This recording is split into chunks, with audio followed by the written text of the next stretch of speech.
Hey everyone, welcome to By Emily Vermillion. I am Emily Vermillion, certified life coach. I'm a Christian and I love coming on to talk to you guys about things to help improve your life, whether it's mindset tools, whether it's personal development hacks, whether it's just life stuff in general, and what all that can entail, which is a lot. And so today I wanted to share with you all 5 ways to improve your energy levels and to help you with energy drains, because often we can have things going on in our life that really drains our capability to think positively, to feel positive, to have positive interaction with all different areas of our life, whether it's our career, our relationships, our home life. And so these 5 areas are things I'm going to share with you today are really tools to help you get back your energy and prevent you from feeling meh. Like the emoji where the person's just like the eyes are closed and the mouth is a straight line. So this is what we're trying to avoid, because life is short. We don't know how much time we have, and we don't have time to be feeling meh about life, okay? So first things first. Yes, I have notes. Negative thinking. Okay, so negative thinking is going to drain your energy. Do you know why? Well, chemically, your body responds to negative thinking by releasing chemicals like cortisol, which is a stress hormone.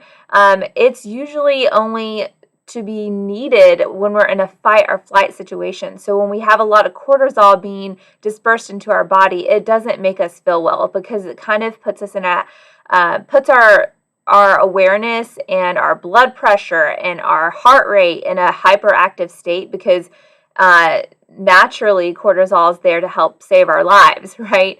But often when we're thinking about negative thoughts, it's not because we need to save our life. It's just because we're overanalyzing something, or dealing with grief, or having a trauma going on, or a stressful scenario happening. And so what we have to do is recognize that negative thinking truly does impact the way we feel. I don't know about you guys, but when I used to work out of the home at a corporate job and would come home, I had no more words. Like, I'd used all my words for the day. I had expended so much energy and felt stressed and felt worried about things and having to keep up with everything that I couldn't really, I just had no more energy, right? And I just felt so tired, and just one day rolled into the next day, okay? So the thing I like to encourage people to do is to really get a grip on what you're thinking about, because what you're thinking about is releasing certain chemicals in your body. It's releasing hormones into your system. And so your body is going to have a reaction to that. So if you're thinking positively and more lighthearted, you are going to feel more positive and lighthearted and more energized. So negativity really puts a lot of stress and strain on all areas of your body. I mean, think about when you're nervous about something or you're anxious, you have that knot in your stomach. So oftentimes it'll impact your digestive system. So our body responds to what's going on in our mind physiologically too. It's not just in your head. So it's very important that we're very in tuned to what we're thinking about, because if you are constantly ruminating on hurts and grief and pain and worry and stress, it's going to drain your body. You're going to feel exhausted and worn out and low and down. That is the chemical reaction responding to those negative thoughts. So in order to feel better, you have to think better. I know it sounds simple, but even smiling, the physical act of smiling has been proven scientifically to release endorphins into your system, which make you feel better. So even if you're not feeling good, just simply smiling and trying to smile from ear to ear releases actual chemicals into your system to make you feel better. So negative thinking is something that is a catalyst for energy drains. Okay, so the other way I like to combat negative thoughts, I mean, we can't control everything, and it's not healthy to not have your feelings and not have your emotions, but there is a healthy way to handle it. So when we're in a stressful state, like say you've lost someone, I mean, you're not just going to get over losing someone, right? That's not something you can just smile your way through. But you're going to be feeling that emotion. But during the day, you can do things to help combat that, like listen to praise and worship music, pray, meditate. These things help you reverse that cycle of negative thinking, which is very easy to get entrapped by, because negative thinking kind of has that ability to snowball into a lot of other things. So harness what you're thinking, get control of it, change it, okay? Think happy thoughts, literally. Listen to praise and worship music, pray, these types of things. The other thing that's an energy drain, and you probably could guess that I was going to say this, is your external environment, what you're consuming. So what you're consuming in your car musically, what are you listening to? What news are you watching? What are you scrolling on social media? How much social media are you consuming, right?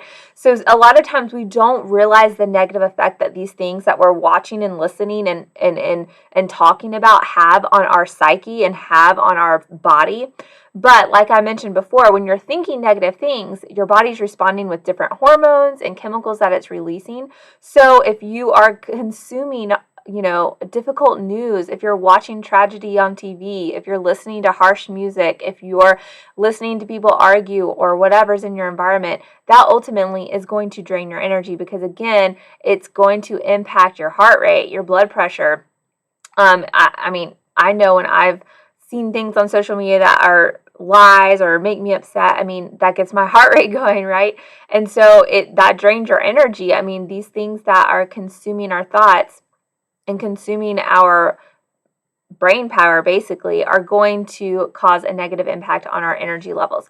And so it's really important to kind of safeguard that. So if you're in a season of just amplified stress, maybe you're working on a big project for work, maybe you're going through something in a relationship, whatever it may be, you need to be aware of what else you're consuming, whether you're like consciously consuming it or not. So think about the things that you're listening to, think about what you're seeing on social media, what you're watching on TV, and really be mindful of limiting that. Really, really time limit that, because it's mindless activity that you may not believe is impacting you, but it definitely, absolutely 100% is. So be mindful of your external environment and what you can control. Try to limit it.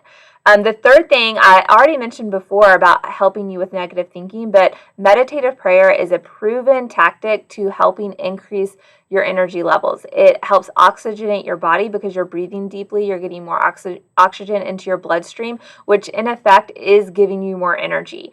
It's also quieting your mind so that different areas of your brain can connect.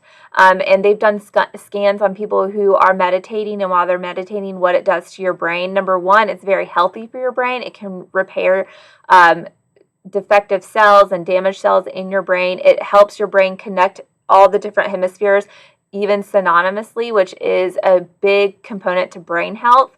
A lot of times, sometimes we'll be thinking more with our frontal lobe and not connecting it to our neocortex and things like this. And those are all big terms, but essentially what it means is sometimes we can get caught in just living in this habitual state. And so if you're going through a difficult time, guess what? Unless you do something to disrupt that, it just kind of stays there. So we have to do things that interrupt our negative thinking. And one way to do that is to meditate. So some people get confused by this. What does this mean? How do I meditate? Really, it's just getting quiet. That is the simplest way to do it. You just get quiet. And the way I like to do it is just to use that as my prayer time. I lay down. My goal is to just simply talk to God, right? You can have some ambient music playing in the background and just focus on the music. So it's really about trying not to think about anything in the respect of worry or what you have to get done that day or a conversation you had with someone earlier. It's really just to be still. And this just helps your brain relax. And we all know we have to sleep. So this moment of meditation, sleep is very restorative and it regenerates new cells in your brain. And that's what meditations do. So when you're being quiet and you're being still, it's helping your brain just calm down and get to a place where it's not overrunning itself, if that makes sense. So this really helps with your energy levels. So meditation is a big one.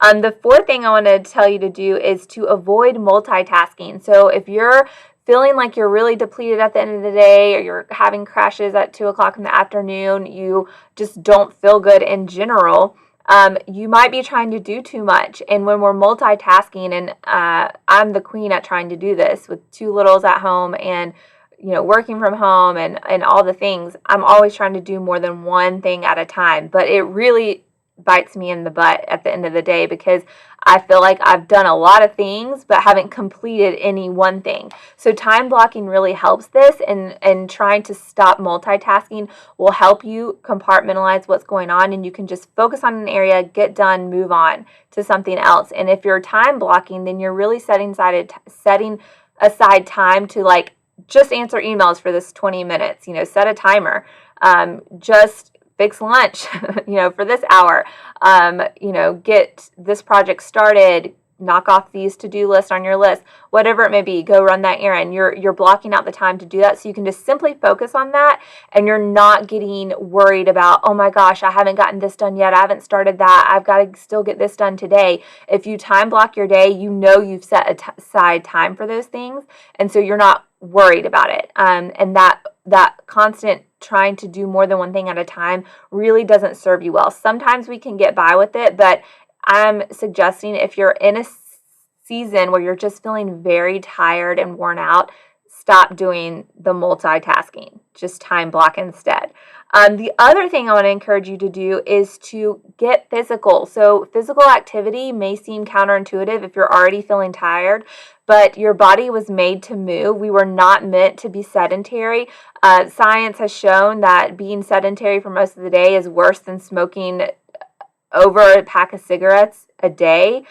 Think about the health risk and things that poses on your body. So we have to be moving every day, whether it's you stand up at your desk, walk around in a circle every, at the top of the hour, walk around your desk for 5 minutes, or walk around the house for 5 minutes. Move throughout your day, and try to have time to move consecutively for at least 30 minutes. Hitting that 30-minute mark really has a healthful impact on your body. So when we're getting physical, we're allowing all the systems in our body to activate and work, your digestive system to clean out all the toxins in the sludge, basically. It's also oxygenating your blood. Again, that is very helpful, and is releasing a lot of endorphins into your system. I know for me, being someone who, number one, has dealt with depression and OCD and anxiety throughout my life, exercise has been a crutch to my mental health, because if I do not exercise, I really feel the impact on my mental health. And so for me, it's just been a mainstay of a healthy lifestyle. If I want to feel the best I can feel, I have to work out. And that's just how I've been able to cope with things like my OCD and my anxiety and my depression. So exercise, we've all heard that, but sometimes we just need to be told you've got to do it and you have to prioritize it. So I'm telling you that right now. You have to do it and you have to prioritize it. You cannot use the excuse that you're too tired, because once you start exercising, you're going to feel better. And it doesn't mean you have to do some strenuous HIIT workout or super intense cardio or a CrossFit workout. We're talking just moving your body. I think if you log the time that you're not moving your body versus when you are, you'll be, kind of shocked at how much time you're really spending not moving, right? So get moving, and to add to that, you need to be drinking water. Water is something else that oxygenates your blood. I keep mentioning this, but the more oxygen in your blood, the more energized you feel. So oxygen comes from water, H2O, and you need to be drinking at least half your weight in ounces per day. So easy math, if you weigh 100 pounds, you need to be drinking at least 50 ounces of water a day. Everyone should try to work up to a gallon. I know that's a lot, but if you work up to a gallon, you will see huge improvements in your focus and your ability to synthesize information. Like, you're way more quick about choices and decision making. You also are going to see a huge difference in your skin, your bones, your ligaments. You're going to see a difference in your digestive system. So all these parts of your body that make you feel good are going to improve with more water that you drink. So that is a huge, huge tip in helping improve your energy levels. So those are the tips I wanted to share with you today. I hope you enjoyed it. Be sure to hit the subscribe button so you'll always be notified when I go live here over on YouTube. If you're not a subscriber to the show, do that. Also, click the link in the show notes and you can join into our private Facebook community group where I do a lot of live trainings in there, and it's a place for us to connect and get to know each other more. So be sure to click the link down below in the description of this video. That's what I have for you for now, and I'll talk to you soon. Bye-bye.